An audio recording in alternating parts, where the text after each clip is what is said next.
E nós vamos hoje iniciar um tópico chamado Lei Divina e Lei Natural. Nós fazemos os estudos sistematizados da doutrina espírita. Estamos quase encerrando já a primeira apostila, a unidade 1, dos estudos introdutórios. Encerramos na semana passada a pluralidade dos mundos habitados e hoje nós vamos iniciar um novo tópico, que é esse tópico que vai tratar da lei divina e da lei natural. E o nosso objetivo aqui é ser bastante fiel à doutrina. Então, evitamos qualquer tipo de subjetividade, exatamente para que a gente possa trazer a doutrina de uma forma mais pura possível. Obviamente que ninguém está livre de influenciações, mas a gente procura tratar as questões aqui doutrinárias mais próximas daquilo que foi codificado e aquilo que está sempre ali à disposição de qualquer um. Hoje, tratando da lei natural, definição de caracteres, nós iniciamos com uma questão que está no Livro dos Espíritos. É a questão 614, que vai dizer a respeito da lei natural, que diz que a lei natural é a lei de Deus.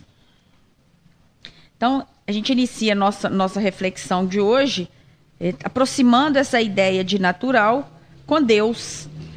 A lei natural é a lei de Deus, é a lei de todos nós.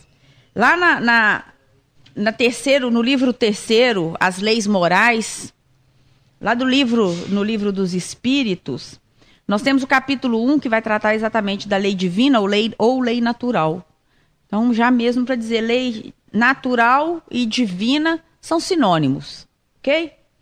Caracteres das leis da lei natural, que é o nosso tema de hoje. E a pergunta 614 diz exatamente isso. O que se deve entender por lei natural? O que é lei natural? Quando a gente fala lei natural, de que aqui nós estamos nos remetendo? Qual que é o nosso propósito aí? A resposta é: a lei natural é a lei de Deus. É a única verdadeira para a felicidade do homem. Ela indica o que ele deve fazer e o que não deve fazer. E ele não é infeliz senão quando se afasta dela. Resposta simples de dizer, mas bastante complexa de se seguir. Por quê? Porque a lei natural é o caminho para a felicidade do homem. É o que Kardec nos diz. Seguindo as leis naturais, que são as leis de Deus, a felicidade é uma consequência. E ele não está tratando dessa felicidade que às vezes é confundida com a euforia, com alguns arrombos aí de espasmos, de momentos que a gente acredita que sejam felicidade.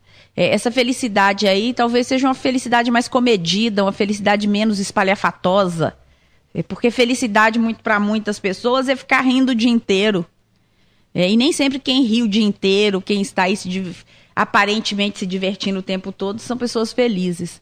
A felicidade que a gente está tratando aqui é essa felicidade do espírito. É essa tranquilidade que o espírito consegue a partir de um equilíbrio das suas energias, a partir da harmonização dos seus sentimentos, do controle das suas dificuldades, porque se a gente buscar uma felicidade só de gozo e prazer, a gente sabe que isso é efêmero, isso vai passar, isso não vai ter nenhuma possibilidade de permanecer conosco. Mas essa felicidade que nós construímos, essa certeza do dever cumprido, talvez seja uma felicidade mais palpável, e mais próxima de todos nós. Sim, mais concreta para todos nós. Porque é aquela certeza de que o que não alcancei ainda pode não ser o melhor para mim. Mas o que eu alcancei eu valorizo e prezo por isso, e gosto disso e cuido disso. Às vezes a gente não tem os filhos que a gente imagina, que a gente gostaria de ter nos sonhos, Mas tem aqueles que nós necessitamos, tem aqueles que nós merecemos. Às vezes nós não temos o companheiro ou a companheira, tal como vemos nas televisões, porque televisão é uma bênção, A gente vê todo mundo tem crise, ninguém trabalha, mas não falta nada. Todo mundo de carrão, todo mundo não tem crise econômica, não tem dificuldade. As mulheres estão sempre lindas e maravilhosas, acordam maquiadas. E aí que olha para sua esposa e vê que, sim, coitadinha, trabalhou o dia inteiro, tá cheio de olheira, tá cansada, cheirando cebola, né? O marido também, às vezes, chega suado da rua, enfrentou um ônibus, de vez em quando enfrenta uns acidentes, né? No trânsito, igual hoje nós estamos enfrentando aqui em Belo Horizonte. E, realmente, eles estão muito distanciados daquilo que idealizamos. Mas aí, talvez o grande propósito aí desse conceito de exatamente a maturidade do espírito para perceber que nesses momentos a gente consegue sim vivenciar momentos de felicidade. O retorno para o lar de uma forma tranquila. Quantas vezes hoje nós agradecemos pelo dia de hoje? Quantas vezes hoje nós paramos 1 minuto, 1 segundo das nossas vidas para dizer: obrigado, estou viva, estou tendo oportunidade de continuar aqui no planeta, de resgatar minhas dificuldades, de aprender principalmente, porque o espírito só está aqui porque ele tem que aprender.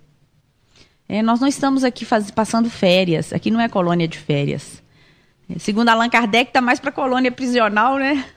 Hospital, porque nós estamos falando de um mundo de prova e expiação, num mundo em que o mal predomina. Então nós não estamos aqui para buscar essa felicidade que só existe nas novelas, que só existe nos filmes de Hollywood, nos filmes aí que a gente verifica. Nossa felicidade é uma felicidade que tem uma outra conotação. É aquela felicidade do espírito que cumpriu o seu dever, que fez o máximo que podia pela causa que acreditou, que esteve presente ao lado dos outros plenamente. Essa questão da plenitude é muito importante. A gente de vez em quando precisa pensar o quão plenos somos quando estamos nos relacionamentos, nos lugares sociais. Nós estamos aqui na Casa Espírita, os amigos internautas estão lá escutando, e aí a gente precisa pensar o seguinte: qual é a minha doação para esse momento? Porque às vezes a gente está aqui, mas está com a cabeça em outro lugar. E se está escutando, às vezes está aproveitando para fazer uma série de outras coisas ao mesmo tempo, não é assim? E começa a fazer muitas coisas, e quando a gente tenta fazer muitas coisas ao mesmo tempo, certamente nós não vamos dar conta de fazer nada bem. A gente somente abre janelas e deixa essas janelas sem serem concluídas. Isso é nosso, isso é humano. Falam mentira, falam que a mulher consegue fazer muitas coisas ao mesmo tempo, mas a gente geralmente faz mal, né? A gente faz mal várias coisas, finge que está fazendo bem, mas faz mal as coisas ao mesmo tempo. Para que a gente faça as coisas bem, é preciso que a gente esteja plenamente investindo naquilo que estamos fazendo. Então, se vamos ficar na Casa Espírita por 1 hora e 30 minutos, a gente fica com o coração aberto, com o coração feliz. Isso é felicidade. Porque não estamos infringindo nenhuma lei natural, porque estamos deixando que o curso da vida siga naturalmente, sem que para isso a gente sofra. Mas se eu ficar aqui na Casa Espírita doido querendo ir embora, se eu ficar aqui na Casa Espírita olhando para o colega, nossa, sentou perto de mim, eu não gosto dele de jeito nenhum, eu não vou ser feliz. Eu estou infringindo a lei natural, o curso da vida, né? E aí a situação fica muito difícil. Então, quando a gente pensa em felicidade, nessa felicidade que é o único caminho aí para o espírito, que é exatamente essa proximidade com Deus, a lei de Deus é a lei natural. E viver dentro dessa perspectiva é garantir para o espírito a felicidade, que muitas vezes pode ser um convite ao trabalho o tempo todo. Felicidade não significa ficar à toa também não, viu? Para quem gosta, tá achando que vai ficar dormindo em casa. Aquela historinha de ir para o céu e um monte de nuvenzinha lá fofinha e harpas e anjinhos. Os espíritos, muitas vezes, eles são convidados a trabalho mesmo. E por que não ser feliz trabalhando em prol do outro? Por que não ser feliz? Porque quando trabalhamos em prol do outro, não tenhamos dúvida, nós estamos trabalhando para nós mesmos. Isso é uma regra muito natural. Nós fazemos o bem e esse bem ele reverte em nosso favor. Nós auxiliamos e esse auxílio vai se reverter para nós. E aí alguém fala assim, meu Deus, mas eu vivo ajudando todo mundo e só vivo levando facada, né? Só vivo tendo traições. Calma. A gente precisa ter calma. Porque na contabilidade divina, todos nós somos aí valorizados pelo que efetivamente somos. E a gente não precisa ter medo de achar que Deus é injusto com relação a isso. Porque todas as nossas ações, tudo aquilo que produzimos, tudo aquilo que não fere as leis naturais, tudo aquilo que não vai de encontro às leis de Deus, tudo aquilo que está em sintonia com Deus, só pode proporcionar um caminho de tranquilidade. Fiz tudo e ainda assim tenho passado por grandes dificuldades? Que bom, compreenda isso. Porque talvez se não tivesse feito, as dificuldades fossem maiores. Se estamos fazendo de tudo e as dificuldades estão surgindo, é porque temos ainda muito o que fazer. E enquanto respirarmos, enquanto tivermos um fio de luz, a gente precisa continuar lutando, né? Não pode desistir. Então, nesse momento aí da questão 614, Allan Kardec traz logo em seguida, na questão 615, as características fundamentais da lei de Deus. E ele vai lembrar que as características fundamentais da lei de Deus são eternidade, imutabilidade, atributos do próprio Deus que a criou. Então, quais são as características da lei de Deus e da lei natural? As mesmas características de Deus. E quando a gente estuda Deus, lá no inicinho do Livro dos Espíritos, uma das primeiras lições lá, que é Deus. Logo em seguida, nós estudamos quais são os atributos de Deus e provas da existência de Deus, e seguimos assim. Mas aí, só para a gente fazer uma memória aí, relembrar um pouquinho, quando estudamos os atributos de Deus, e aí esses atributos que nós vamos falar aqui, que estão ditos no Livro dos Espíritos, obviamente eles estão dentro da nossa percepção humana, de espíritos que ainda não percebem a grandiosidade desse Deus. Mas com aquilo que podemos perceber, lá no Livro dos Espíritos, a gente tem algumas características que são muito importantes. Que Deus é a suprema e soberana inteligência. É a suprema, é a maior e mais poderosa, e mais aquela que está mais em destaque sobre todas as outras, no campo da inteligência. Deus é eterno. Deus é único, porque se existissem outros deuses, Deus não seria Deus. Se existir outro ser com a mesma inteligência, com a mesma condição, ele não é Deus. É um outro, tem que existir um outro que está acima dele, porque Deus é único. Então a lei de Deus, se ela tem os mesmos atributos que Deus, se a lei natural tem os mesmos atributos, então a lei natural é única. Ela não, e ela é suprema, e ela é soberana. E ela é eterna. Assim como Deus, ela é imutável. O que muda são as leis dos homens. As leis de Deus, elas não se modificam. E às vezes a gente, como homens, e como homens vivendo em sociedade, nós gostamos tanto de criar leis, né? E impor leis aos nossos semelhantes. E mais do que isso, nós impomos leis e impomos ao mesmo tempo sanções a quando infringem essas leis, quando essas leis são violadas. Não satisfeitos de impomos conceitos e preconceitos, impomos padrões de vida. E daí a pouco a gente determina que esse padrão de comportamento não é bom, esse padrão é pecado. Isso é criação invencionista da cabeça humana. Porque isso não está em lugar nenhum da lei de Deus. Não está em lugar nenhum dos escritos que Jesus, dos escritos que foram feitos a partir da passagem de Jesus pelo planeta. Em lugar nenhum ele disse que determinada forma de comportamento é condenável. E aí, como às vezes a gente vê tantas pessoas, né, apontando os dedos, e a gente aponta tão facilmente, com tanta facilidade o dedo para o próximo, para dizer que aquele cabelo não é bom, que aquela roupa é reprovável, que esta forma de pensar é reprovável, esquecendo que Jesus foi aquele que mais olhou pelos que reprovamos, pelos que são diferenciados. Então, a gente tem que lembrar o seguinte: se estamos diante desses conceitos que são transitórios, que hoje valem, mas que daqui a 100 anos podem ser modificados, nós não estamos diante da lei de Deus. Nós estamos diante de preceitos criados pelos homens, pelas religiões, são rituais. Se não vier na casa espírita e não vier vestido de branco, não vai ter bom fluido de energia. Ora, vamos entender um pouquinho isso. O branco talvez seja simbolicamente uma imagem aí do Cândido. Na Grécia Antiga os candidatos se vestiam de branco para exatamente demonstrar para a população quão eram puros e quanto tinham de intenções puras. E não uma questão material, mas uma questão, era como se eles externassem a partir da vestimenta aquilo que eles tinham internamente. Então, na verdade, o que a gente precisa ter quando a gente entra na casa espírita é o espírito puro.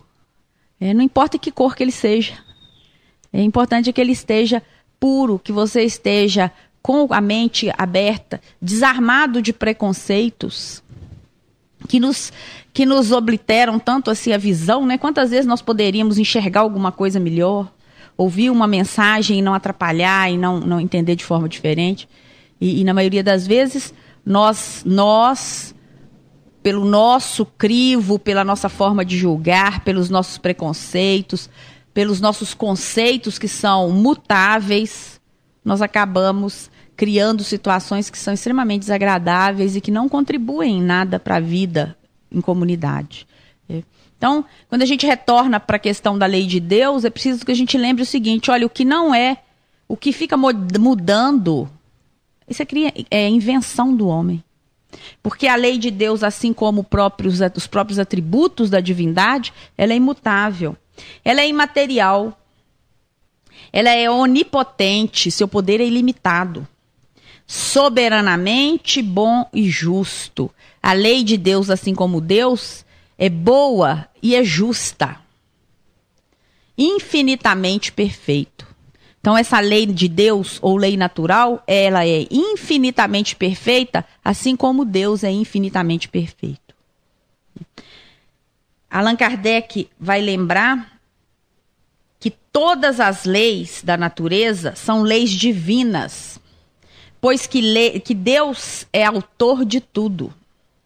O sábio estuda as leis da matéria, o homem de bem estuda e pratica as da alma. Existem leis da matéria, nós estamos aí cheios delas. E as repetimos com tanta força, né? É lei disso, é lei daquilo. E fazemos tanta questão de colocarmos isso, impormos e até usarmos isso como arma para poder se destacar e demonstrar poder diante do outro. Mas a verdadeira lei é aquela que é escrita e é criada por Deus, pela força suprema do universo, pela inteligência soberana e suprema do universo. É uma lei natural, que não impõe, que não humilha, que não subjuga nenhum ser diante do outro. Allan Kardec vai lembrar que entre as leis divinas, umas regulam o movimento e as relações da matéria bruta, que são as leis da física, cujo estudo pertence ao domínio da ciência. Então ele vai dizer, olha, então a ciência é lei de Deus? Claro que é. Claro que é. A matéria faz parte do mundo criado por Deus? Faz. Então as leis que regem a matéria também fazem parte das leis de Deus. Mas não são os únicos. Então a ciência é autorizada por Deus. Os cientistas, eles trabalham com o apoio, com o crivo, com as bênçãos de Deus, não é assim? Eles não são diferentes. Mas ele vai lembrar que além da matéria, além da ciência, existe um outro campo. São aquelas leis que dizem respeito especialmente ao homem. Aquelas leis, né, que vão pensar no homem considerado em si mesmo e nas suas relações com Deus e com seus semelhantes. E que essas regras, segundo Allan Kardec, lá na sua obra, essas regras, elas fazem parte das leis morais. Então, as leis que regem a minha própria vida, as leis que regem as minhas relações no mundo, fazem parte de um conjunto de leis morais, que em complemento com as leis da ciência, vão formar as leis naturais, as leis de Deus. Então, uma coisa não muda a outra. É por isso que a doutrina espírita não veio para poder derrogar nenhuma lei, não veio para deixar, modificar ou desautorizar ou tentar ridicularizar, nada disso. A ciência, ela anda junto com a doutrina espírita, porque a doutrina espírita, como um conjunto de preceitos que nos leva a refletir sobre a validade das leis morais, o nosso estar no mundo. O que a gente faz no mundo?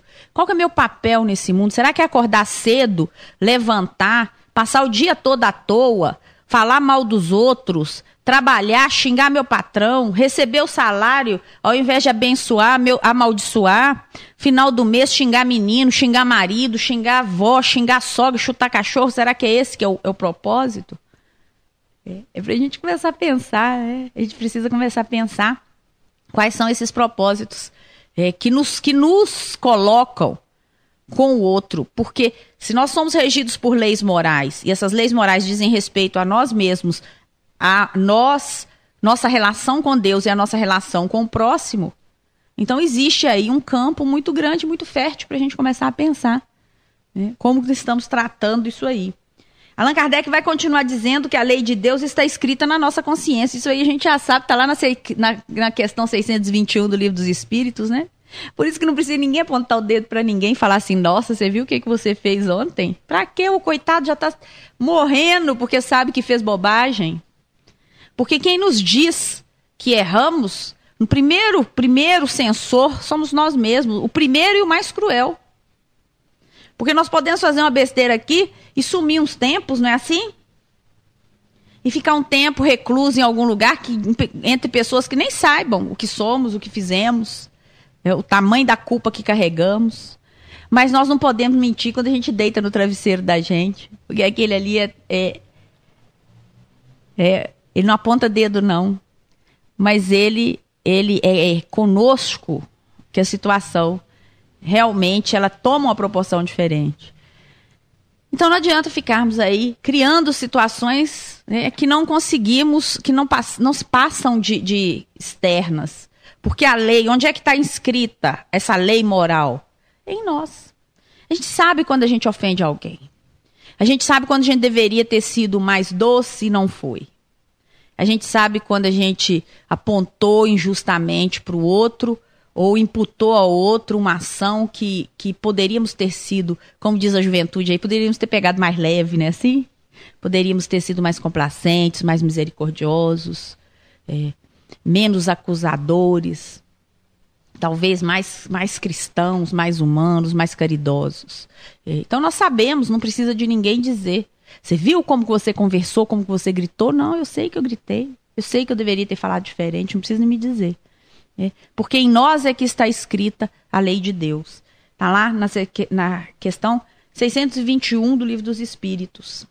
Em razão disso, Allan Kardec comenta, podem conhecê-la, mas nem todos a compreendem. Os homens de bem, os que se decidem a investigá-la, são os que melhor a compreendem. Todos, entretanto, a compreenderão um dia, porquanto forçoso é que o progresso se efetue. E aí eu volto em temas muito, muito corriqueiros, porque eu acho que fica mais fácil para a gente entender. Às vezes a gente é tão impaciente com pessoas que estão conosco. Nós queremos que eles... Nossa, você tem que estudar Allan Kardec, você tem que ler o Livro dos Espíritos, o Evangelho segundo o Espiritismo. Vamos fazer o Evangelho no lar. Espírita tem umas coisas que é tão interessante. Começa a frequentar a casa espírita e não tem nada mais abençoado do que o Evangelho no lar. Mas você não pode impor o Evangelho no lar em seu lar. Se aquelas pessoas não estão preparadas para isso. Se aquelas pessoas não desejam isso. É preciso que elas desejem fazer parte dessa situação. E aí a gente precisa, às vezes, começar um trabalhinho meio de formiguinha. A gente começa a gritar menos. A gente começa a ser mais tolerante dentro de casa. No início, os filhos falam assim, mãe tá doida ou tá doente. Depois eles começam, mas não é que a minha mãe melhorou mesmo? Mudou. Tá mais calma. Está menos agressiva. Tem falado umas coisas até bonitas de vez em quando. Esse é o trabalhinho de formiguinha que a gente faz. Que vai chegar um momento que talvez os filhos vão nos convidar para a gente fazer uma prece juntos. E aí não tem ritual não, viu, gente? Vamos fazer prece todo mundo, junto em qualquer lugar. Não tem que estender tapete, não tem que acender vela, não tem que fazer nada. Porque a prece é uma comunhão de energias positivas, de energias boas. E isso pode ser conquistado em qualquer momento. Então a gente não precisa ficar criando situações, né, para que isso ocorra. E à medida que nós vamos compreendendo o valor desse respeito ao próximo, desse saber compreender o tempo do outro, nós também estamos evoluindo. Quanto mais somos calmos e compreensivos, maior é a nossa capacidade de cuidar do outro, às vezes cobrar menos. Às vezes a gente faz alguma coisa pro outro e fica assim depois, nossa, mas eu ajudei tanto, ele me aprontou comigo, ele fez isso, fez aquilo. Quando nós conseguirmos ajudar sem a cobrança seguinte, sem o mas, né? Eu ajudei, mas não precisa nem falar que ajudou. Quando nós ultrapassarmos essa fase, significa que nós já estamos compreendendo melhor essa lei natural, essa lei de Deus em nossas vidas. Allan Kardec vai dizer que a lei de Deus é continuamente revelada aos homens, não obstante estar ela escrita na consciência, porque é passível de ser esquecida e desprezada pelo ser humano. Quis assim Deus que ela fosse sempre lembrada. Ah, mas então, Cida, se a lei de Deus está nas nossas consciências, tem gente aí que está sem consciência e sem lei de Deus. Não, tá lá. A sementinha tá lá. E é por isso que a gente precisa lembrar. Mas a gente não pode lembrar com agressividade. A gente não pode lembrar a lei de Deus ao outro como se fosse um imperativo, um impositivo. Porque isso nós já fizemos em outros tempos. E criamos muitas confusões para nós, muitos complicadores. Em nome de Deus, milhões de pessoas morreram. Em nome de Deus, milhões de pessoas foram sacrificadas, foram torturadas, foram abusadas. Então hoje o nosso caminho tem que ser reverso, tem que ser um caminho diferenciado. Nós não vamos impor mais nada. Nós estamos seguindo e à medida que somos solicitados, nós estamos aí prontos para estender a mão. Por isso que a lei de Deus precisa ser lembrada sempre. Mas nós temos que ser solicitados. Allan Kardec vai dizer, olha, ela está escrita, está em nossa consciência, está inscrita em nosso espírito, porque no fundo nós sabemos o que é certo e errado. Mas de vez em quando precisa vir uma alma boa, né, para nos lembrar. Que às vezes a gente está com vontade de fazer uma prece, né? Mas fica assim constrangido, fica envergonhado. E aí se chega alguém, vamos fazer uma prece juntos. Aí a gente fica mais feliz, se sente mais solto, se sente mais confiante para fazer essa integração com Deus. Como se Deus fosse um ilustre desconhecido. Claro que não é. Nós não somos para Ele ilustres desconhecidos. Mas às vezes nós temos dificuldade em fazer esse caminho aí e precisamos de apoio. E é por isso que Deus nos coloca essas pessoas para nos lembrar de que somos filhos dele. Esses espíritos, quem são esses? São os espíritos, né, que já caminharam na nossa frente. São esses que já estão aí. E Allan Kardec vai falar que são o seguinte, em todos os tempos houve homens que tiveram essa missão, a missão de revelar a lei de Deus aos outros homens. São os espíritos superiores que encarnam com a finalidade de fazer progredir a humanidade. Porque somos humanos, porque estamos na carne, e a carne é muito pesada para o espírito. E muitas vezes essa carne, ela grita muito mais alto, e nós, nessa confusão aí, damos mais atenção a ela. E a gente perde um pouco esse nosso outro lado. Às vezes nos tornamos até materialistas. E chegamos a dizer coisas assim do tipo, não acredito em nada, não acredito em Deus, não acredito em vida após a morte. Que tristeza, né? Que tristeza. E nós que estamos do lado de lá, escutando isso, nós devemos fazer uma prece. Para que bater boca? Não é o momento. Quando às vezes eu digo que eu não acredito, é porque eu estou gritando por socorro. Me faça acreditar. Me ajude a acreditar. E às vezes não é ficar contando, fazendo aí palestras, que isso vai fazer com que sensibilize o outro espírito. Muitas vezes os agressivos, os agressores, e com certeza são os agressores os maiores necessitados. O agressor, ele é um necessitado. Porque ao agredir o outro, ele está se agredindo também. Olha o que eu estou propondo para a gente pensar, hein? Porque nós só pensamos assim, eu fui vítima, eu não merecia. Mas a gente inverter um pouquinho aí, pensar no plano espiritual como um plano maior, como algo que tem uma dimensão muito maior. E aí nós vamos começar, ao invés de fazer prece somente para as vítimas, nós vamos estender nossas orações e nossas preces para a mão que causou o dano na vítima.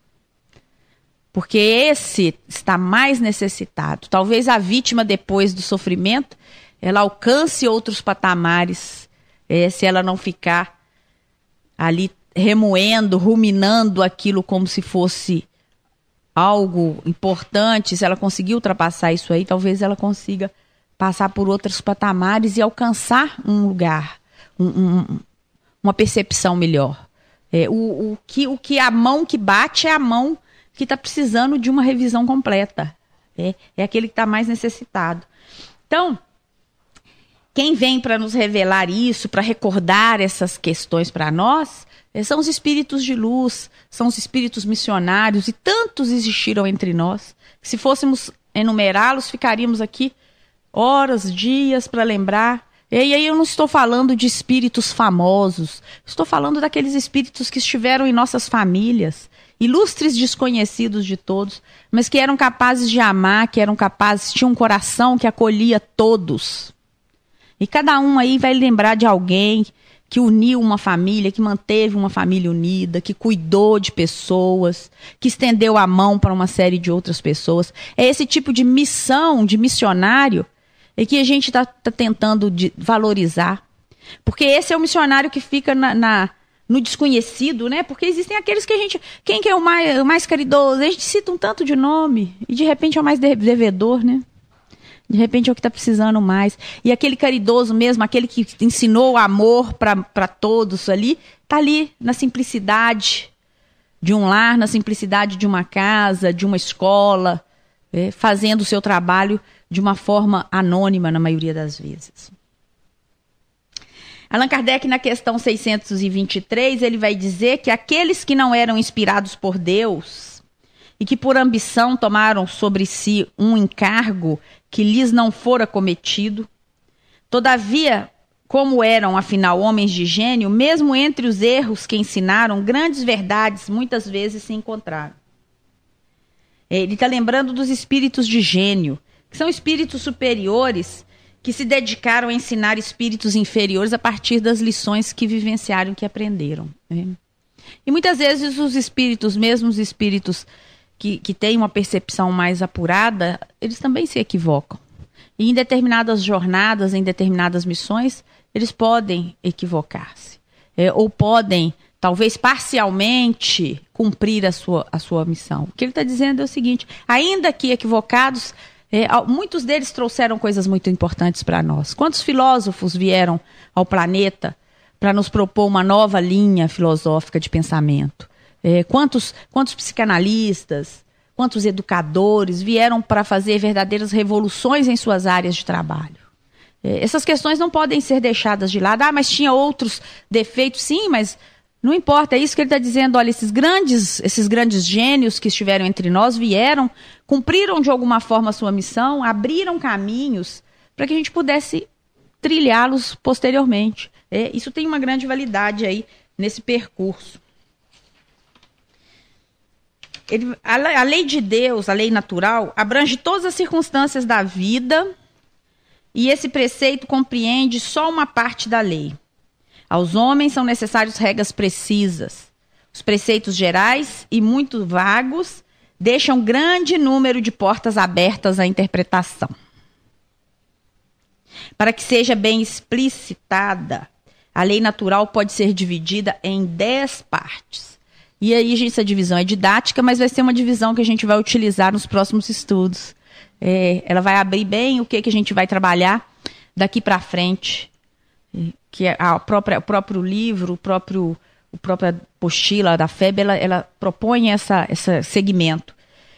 Então, essa divisão da lei natural em leis de adoração, leis do trabalho, lei da reprodução, lei da conservação, lei da destruição, lei da sociedade, lei do progresso, lei da igualdade, lei da liberdade. E, por fim, a última delas, que é a lei de justiça, amor e caridade, que, na verdade, é uma lei que abarca 3 conceitos, né? Justiça, amor e caridade. E quando eu estava lendo isso, eu falei, gente, mas tem mais de 10 aqui. Mas é porque a última comporta 3, então fica parecendo que tem muito mais, mas não tem.